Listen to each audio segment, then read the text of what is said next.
Hey, race fans, welcome to another edition of KnoxvilleDirtDigest.com. Now, we talked about this yesterday that we were going to show you a clip of the Try Knoxville program that I'm a part of. Dan Findley with the Marion County Fair Board is part of the Improvement Committee as well, and they did a lot of improvements around here during the spring and winter months, and we just want to tell everybody what's going on again because we are going to open up again next Saturday night at the Knoxville Raceway on June 6th, limited with seating capacity.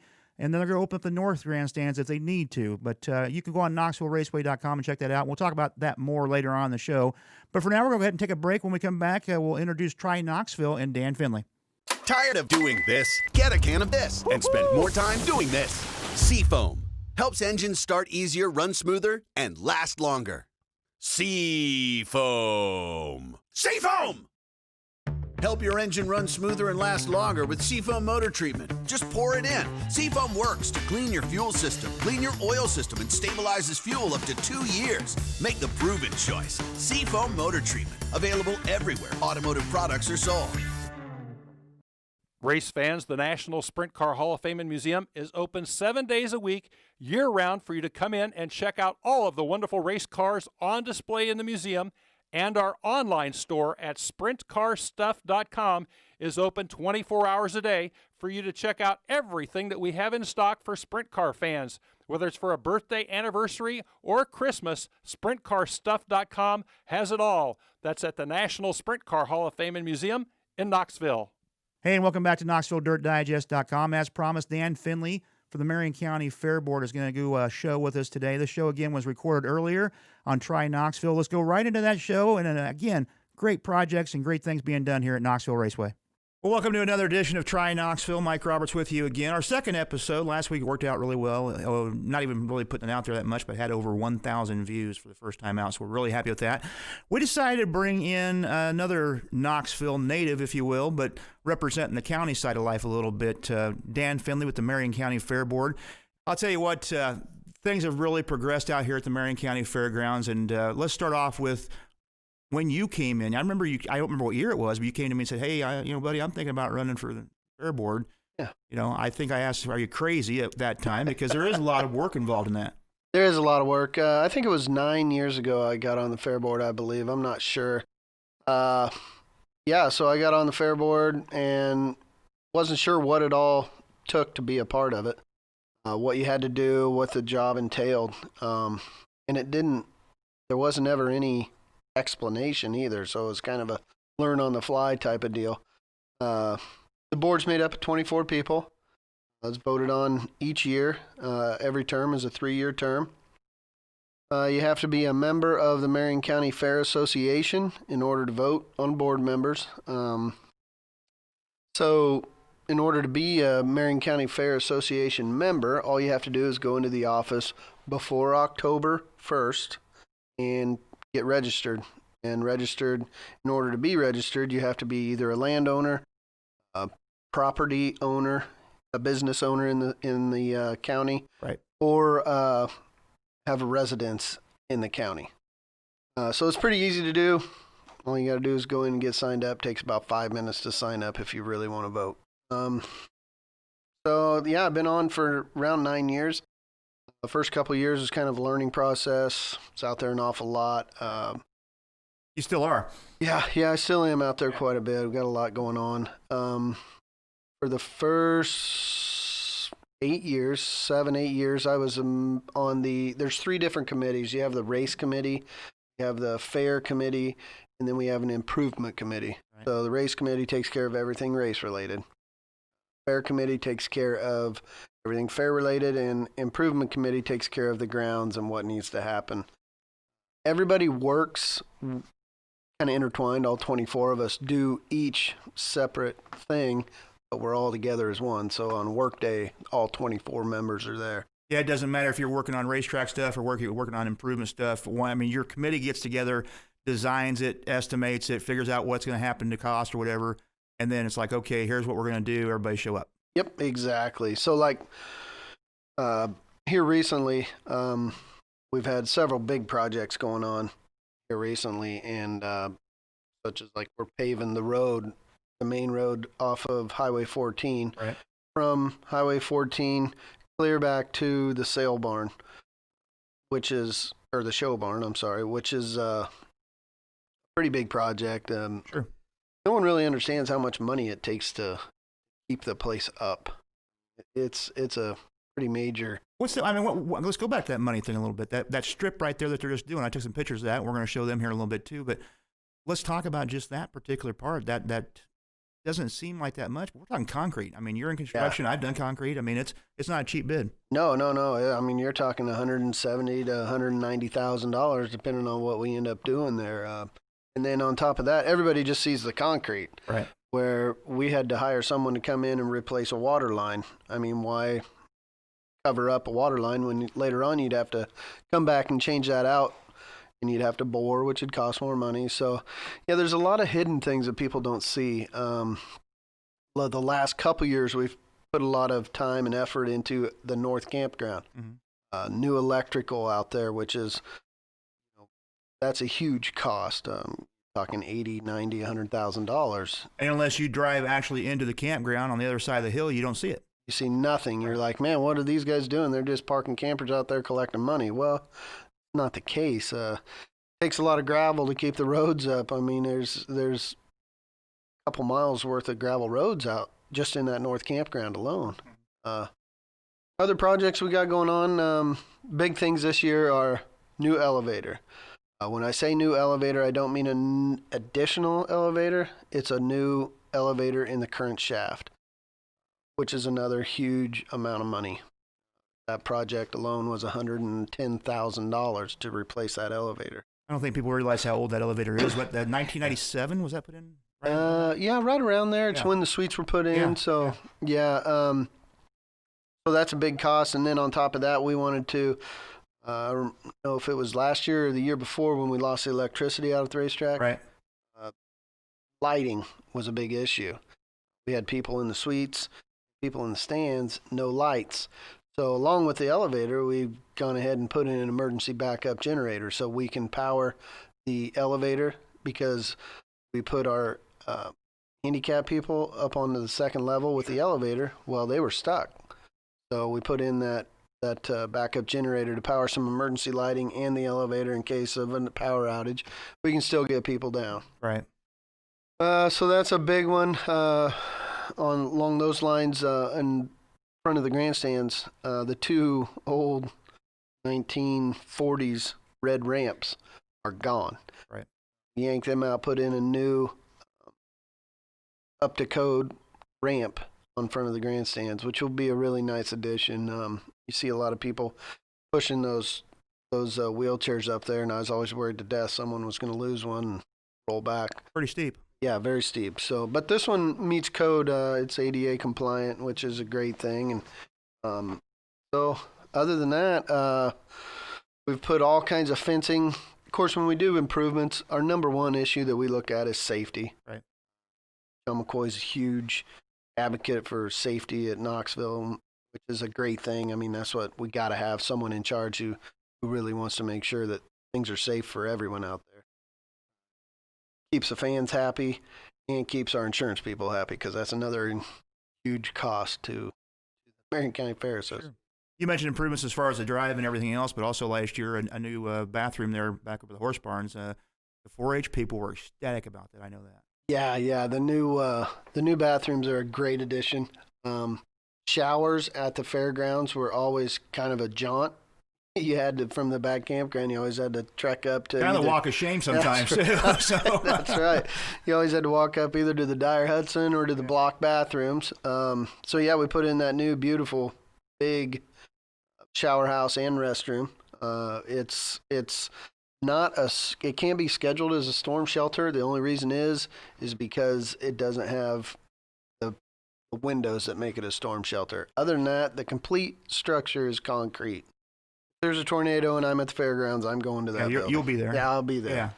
As opposed to underneath the grandstands where it used to be at all the time. So that's right. That always got me guys like, wow, this is not the safest place in the world underneath these grandstands. But you live and you learn, and fortunately, nothing bad ever happened with that. So other improvements going on, and you mentioned some of the fencing thing. We'll get back to that, but let's go on to that. A couple years ago, local driver Alan Zoot decided to try and go out to Highway 14. and major improvements there. Not only just new fencing, but raise the fence as well. Yeah, so the fencing I was talking about that we were working on this year is actually chain-link fence in the infield to keep fans and drivers away from the racetrack. In Zuter's case, the deal was he went out of the ballpark. We didn't have high enough fencing. Right. Who would have ever thought a guy could launch that high? Yeah. So as a committee, as improvement committee, and mainly John McCoy is the one that came up with it, we extended that fencing, put all new poles, and extended fencing up 4 to 6 foot all the way around the entire racetrack. Right. It's angled in to try to keep what could fly out, to try to keep it inside of the park. And that does a couple things. It protects our fans. It protects our drivers. I mean, if we can keep them in the race facility, we got quicker response to get to them as with our first out crew. And then also the people driving down the highway. You remember a semi getting hit with a tire. Was it that wreck that it got hit with actually, tire? the semi got hit by a dirt clod on that one, but we've had tires hit cars before. Yeah. Celebrate Hit Church. the church. Yeah, Celebrate Church. Yeah. So yeah, a lot of projects. Driver safety and fan safety is always our number one priority. I mean, it has to be. You know more than anyone the risks that we take in the sport that we love, but it's something that hopefully we can keep as safe as possible. That's kind of our goal. Knoxville Raceway is known worldwide, and Marion County Fair does a great job supporting Knoxville Raceway and getting the promotional stuff out. As far as the local level, though, one of the things I want to talk to you about, and although Dusty's in charge of it now, you were the guy on the fair committee that kind of got things launched more towards the concert series, if you will, and also some more events, different type of events, even pro wrestling. Yeah. I don't know if I want to bring that up or not, but yeah. So my first couple of years, like I said, while I was on the board, it was a learning time for me, and they felt comfortable enough with me to put me in charge of the fair committee. Like I said, we have 3 committees. Right now, the people in charge of the committees are Dusty DeMoss, was in charge of the fair. Right. Jim Bob Darnell is our new person in charge of the improvement committee, and Art Worrell is in charge of the race committee. Yeah.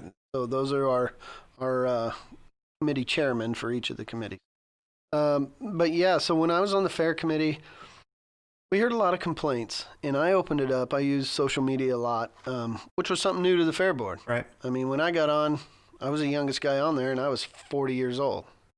Or not quite 40, but anyway, yeah, I was the youngest guy, and social media wasn't that popular with the fair board because they'd always received a lot of negative impact to them.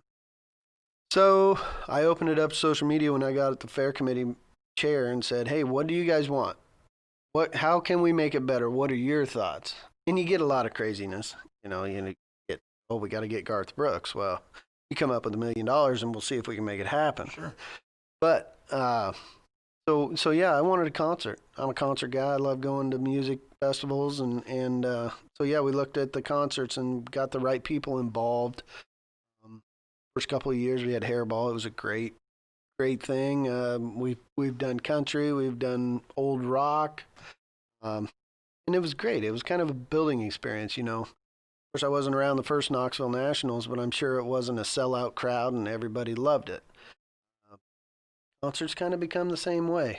We had a big hit, the first one, and there's been up and down years all the way through there building. Last year was a great concert. Dusty put on the concert last year. It was his first year being in charge of the fair. They did a great job. Brought in some 90s country acts and it worked. So this year, going with the same thing. Same format, 90s country. Lone Star's coming in. Yeah, we got Lone Star and Craig Morgan coming in. It should be a great show. So yeah, the concert's kind of a building thing. We're trying to, and we don't want to settle. We want to continue to grow that. Right. Same with all our events. Last year we started the USAC, the non-wing nationals at Knoxville, and we want to grow that event. We don't want to just put on a race so that the non-wings can go. We want to be the premier event in the world. So same thing with our concert. We eventually want to get to where Garth Brooks wants to come play at Knoxville. Hey, he's doing stadiums. We're outdoors. He why is, not? that's right. We got That's the big, right. the big town over there in the corner. So that's Yeah, four so we boards, got goals, but it's an incremental process. Right. You know, we got to get other events going on. yeah. We'll talk about it with Dusty, because I'm going to have Dusty on later on this year. But you guys, back to the pro wrestling thing. This is the 4th or 5th year doing that. You've got me roped into that thing several years in a row, and I enjoy it. The kids love it. Yeah. What people don't understand is that cost of fair money. It's not a paid ticket deal. It's a freebie for the people to come watch. Right. That's exactly right. You know, and I don't know how many Marion County people understand that most county fairs that you go to, you're going to pay a gate admission. Right. We don't do that. We try to treat our Marion County residents and the surrounding counties as well to a fair that they can bring their family to and be financially okay. I'll pick on Jones County Fair. I go up there at least once a year for a concert. Well, every year for concerts for the last 3 years. Anywhere from $65 to $85 a ticket. Okay, and it's $10 a person to walk through the gate. All right, and again, nothing disrespectful to those guys. They put on a great concert up there, but the size of their fairground is very tiny. You know, the livestock is hardly there. You know, they have a row of concession stands, and that's about it.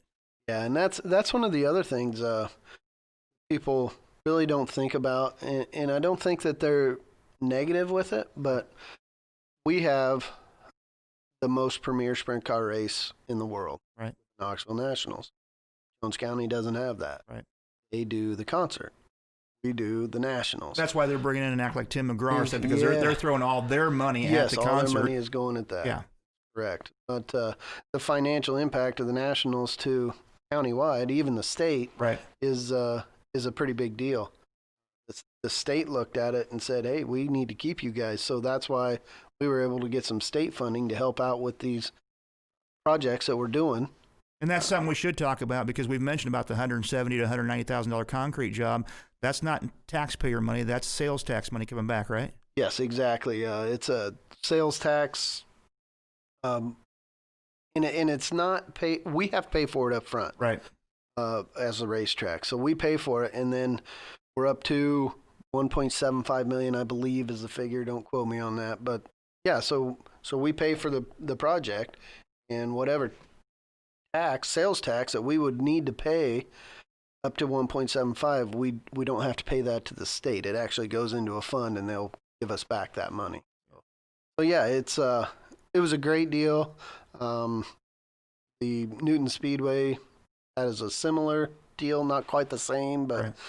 But yeah, the state looked at that and said, hey, Knoxville Raceway has been great for the state of Iowa. They bring in a lot of tourists.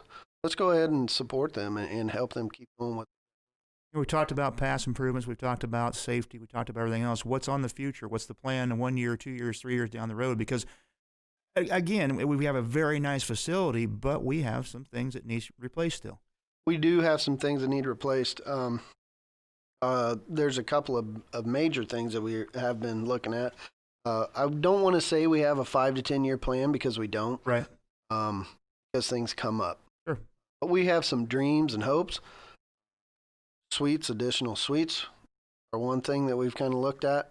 Suites are sold out every year for the entire year. So that's something that we're looking at, is the possibility of adding suites and improving the ones that we currently have, upgrading them. We also, our grandstands, the grandstands have actually been built in like 3 to 4 sections. Right, front stretch. Yeah. Front stretch has like 3 sections, and then of course the back stretch. And those have to be kept up. So the main section of grandstands, I believe, was built in the 50s to 60s. Well, 1954 started out here, so. Yeah, and I think for automobile racing, we should clarify this was actually football stadium horse track in the past, so there could have been some stands there already. Right. So. Right. So yeah, that old section of grandstands is actually we've brought in an engineer to go through and give us an idea of what we need to do to upgrade those. And sure, it's not going to be a cheap thing to improve those or to keep them up, even to where they're safe for everyone. Right. So yeah, that's a couple of the big things. Dirt on the racetrack. Everybody knows that we use Zook, the dirt that we want to use on our track, because we feel it's the best there is out there. Zook is very limited. You don't just go out to the lake and dig out a hole. In order to get that Zook, we have to do a lot dirt tests, Mhm. find out where the vein is running, get permission. We may have to buy property to get this.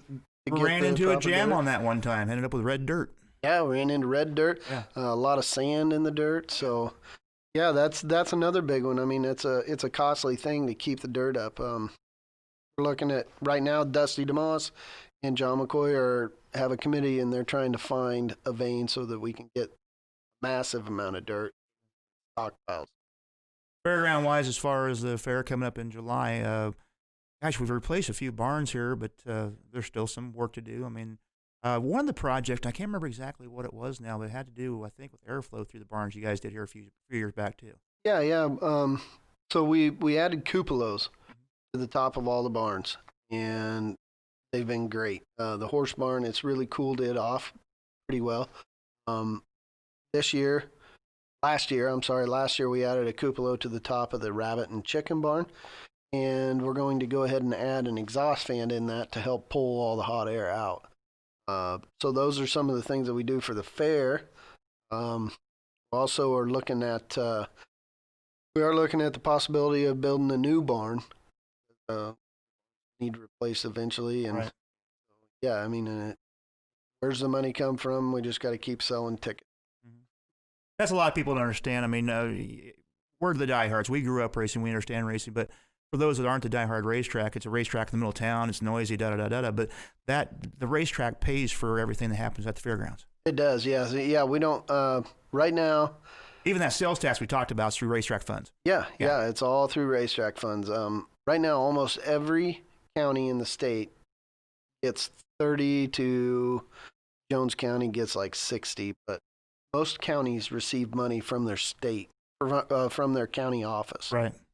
Well, we could, but we've asked not to receive that because we just don't need it, and we understand that the county is in need of the money, and it helps keep them stimulated through their, what their projects are. Sure. So that's kind of nice that we're able to be self-funded and get the projects done that we need to do with our own. Yeah, one of the purposes I started Try Knoxville is to promote Knoxville. And I mentioned the fact that Knoxville Raceway, Marion County Fair does a great job promoting. As far as the Try Knoxville aspect, though, I do expect you to give me a heads up on all these new promotions coming up so we can help you guys out a little bit, too. Mm-hmm. So when we get the new building approved and you write the check out of it through all your money you make, I want to know about this. No. Yeah. But seriously. That's something that we don't do very often. Marion County Fair Association does not toot their own. No. And people don't understand or know how much money and time and facilities that we actually donate to the community, to the county. There's I look at every benefit. I look at every benefit that happens in this county and some outside the county of how many different tickets go out for donations. Yeah. That's money. Tickets, straight up cash. We're involved with Pella, Knoxville, Twin Cedars, all the county schools, right. Pleasantville. Scholarships. There's scholarships. Yep. Yeah, scholarships going to kids. My daughter got one. Yeah. So 5 years ago. Right. It's there's a lot. They just don't like to, like I say, toot their own horn, for lack of better words. And it's okay. Right. But people need to understand that the racetrack they're helping. I mean, they are doing a positive thing for the community and specifically the city. How many more years for Dan Findley on the Marion County Fair Board? Now, I ask this because of two reasons. Hawkeye's graduated college. That's your oldest here. Okay. And I cannot believe Shadow graduates high school this year. Yep. She's going to graduate. Maddie's graduate. I can't get that. She's going on to Indian Hills. Indian Hills? Okay, yeah. Yeah, so I don't know. When I got on, like I said, I was the youngest. And I don't know. I'd like to do 15 years, maybe 18 years. Is this a question I should ask Brandy? Yeah, maybe so. Maybe so. But I think it's good to get new people every now and then. And we do have 2 new people on the board this year. Judd Nelson just recently got elected, and so did Kern. Even. Yeah. Yeah, it's nice to see new people coming in. Kern has history out here too. And Judd does too from racetrack, but yeah. Kern has generations of history out here. Yep. That's pretty cool. I should clarify, too, the reason I know your daughters is because I hauled them on a school bus 100 years ago. And I nicknamed them because Sierra always had Hawkeye everything on. And do you remember why I call Maddie Shadow? Yeah, because she was always standing right behind Matt. Yeah. Sierra. They'd be waiting in line. I couldn't see her. Like, wow. So, and to this day, she's a senior in high school, and I'll see her. Hey, Shadow, how you doing? Oh, she still answers. Oh, yeah. Oh, yeah. She's going to Indian Hills softball. I guess it has to be. And Sierra went up north. Yeah, she's she's working in Shakopee, Minnesota for Amazon. Right. Pretty cool gig, though. I saw her last weekend at the KRCO thing. So. Yep. She likes to come back, hopes to transfer back into the area eventually, but yeah. Things are going good. Maybe down the road, she manages marketing for down here. Maybe. You never know. Maybe. Don't tell Kendra that, though. Yeah, don't tell Kendra. Exactly right. She's still got some time. Exactly. Hey, Dan, appreciate you coming in again. Let us know anything we can do to help because we want to promote Knoxville. Great. Thanks for having me. That wraps up this edition of Try Knoxville. You can tune in each and every week at tryknoxville.com. You can also hook us up through the Marion County Tribune website. We'll see you next time. Hey, we want to thank Dan Findley for coming in and doing that show earlier this season, and I am so excited to show everybody what's going on here at Knoxville Raceway. Again, we want everybody to check out knoxvilleraceway.com. We are open to spectators starting June the 6th, all right, and that's a great thing. We're finally starting to get back to racing the way it should be done, but we do want you to go up there and look at some of the protocol that's happening. More for the employees, more for the racers, but we do want the spectators to pay attention to because we're asking you that you respect social distancing. You can check out all the information on knoxvilleraceway.com. It's a good read, and John McCoy and the rest of the race committee put together something really special to protect everybody while still having a great show. You can also tune in. If you're not coming to be a spectator, make sure you tune in next week on June 6th. Dirt Vision will carry the race on pay-per-view. That's going to wrap it up for this edition of Knoxville DirtDigest.com. I almost said Knoxville Raceway. As you can tell, we are at the National Sprint Car Hall of Fame Museum, and we will be back live next Saturday night at 4:30, broadcasting live from 4:30 until 5 on KnoxvilleDirtDigest.com from the National Sprint Car Hall of Fame Museum. Until next week, we'll see you next time.